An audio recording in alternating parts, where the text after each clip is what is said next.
Bonjour Renaud. Bonjour Alix. Alors on démarre tout de suite avec l'intelligent d'Abidjan qui passe à la loupe le nouveau mandat du président de la République.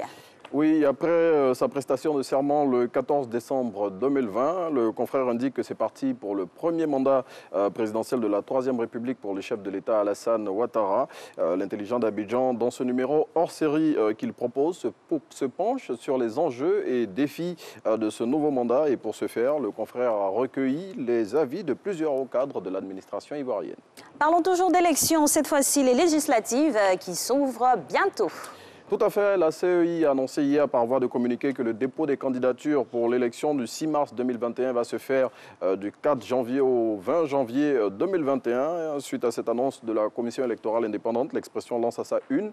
Choix des candidats pour les législatives 2021, RHDP, la bataille a commencé.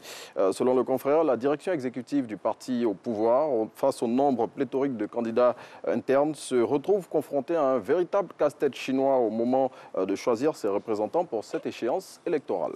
Et justement, malgré ces quelques soucis du RHDP, le quotidien Le Matin rassure quant à l'issue de ces législatives. Oui, selon le confrère, face au FPI, PDCI ou GOR, entendez par là les Gbagbo ou rien, le RHDP n'a pas d'inquiétude à se faire car il va encore gagner ces législatives. Et pour finir de convaincre les plus sceptiques, Le Matin révèle les motifs de son optimisme en livrant notamment certains chiffres et faits qui annoncent ce qu'il qualifie de marée orange qui va engloutir l'hémicycle ivoirien.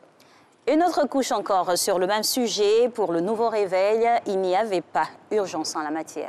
C'est ce qu'indique le confrère avec cette une. Alors que le dialogue politique avec l'opposition n'est pas achevé, législative, le dépôt des candidatures est ouvert.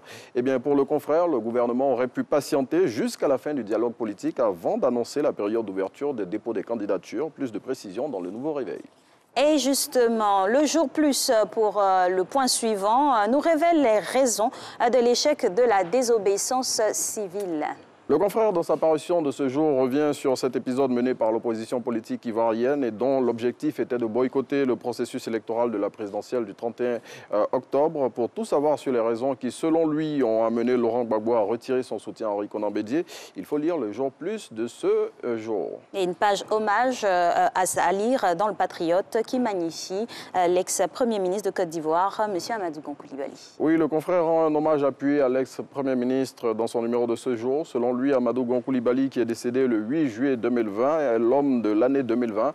Le Patriote dresse un portrait élogieux de l'ex-chef du gouvernement dans lequel il passe en revue les grands chantiers qu'il a menés dans l'exercice de ses fonctions et souligne que n'eût été son décès, l'ex-chef du gouvernement qui avait été désigné comme le candidat du RHDP à la présidentielle du 31 octobre 2020 serait aujourd'hui le président de la République. Une note obscure sur ce conducteur. L'ouest de la Côte d'Ivoire a vécu des heures et des heures chaudes également dans la nuit de ce dimanche. C'est l'information relayée par la plupart des titres de ce jour. Selon Soir Info, dont nous avons retenu l'article, c'est une bagarre à l'origine entre un chasseur traditionnel d'Ozo et un jeune du village de Guézon dans la sous-préfecture de Dieucoué qui s'est mué en conflit intercommunautaire. Résultat des courses, plusieurs blessés, des dégâts matériels importants et des morts dont le nombre varie en fonction des médias. Selon Soir Info qui annonce 8 morts, un couvre-feu a été instauré depuis hier par les autorités de la région afin d'y ramener le calme. Effectivement, il faut y ramener le calme en cette période de fin d'année. Concours administratif session 2020. Les résultats sont disponibles à partir d'aujourd'hui même. Oui, les résultats des concours administratifs et des personnels de santé au titre de cette année sont disponibles à partir de ce mardi 29 décembre 2020 sur le site internet du ministère de la fonction publique qui s'affiche sur vos écrans. L'information a été livrée hier dans un communiqué dont Abidjan.net a reçu copie. Et on referme cette revue de presse avec la nuit de la communication. Oui, cette nuit qui se tiendra le 23 janvier 2021 et en prélude à cette activité, l'Union nationale des journalistes de Côte d'Ivoire a dévoilé hier la liste des nominés dans les 4 catégories que sont la radio, la télévision, la presse écrite et la presse en ligne. Et c'est de cette liste que sortira le Super Ebony de cette édition qui viendra succéder à notre confrère Serge Coléa de la RTI, vainqueur de l'édition de l'année dernière. À noter que plusieurs agents de la maison sont en compétition dans les catégories radio et télé. Et bonne chance.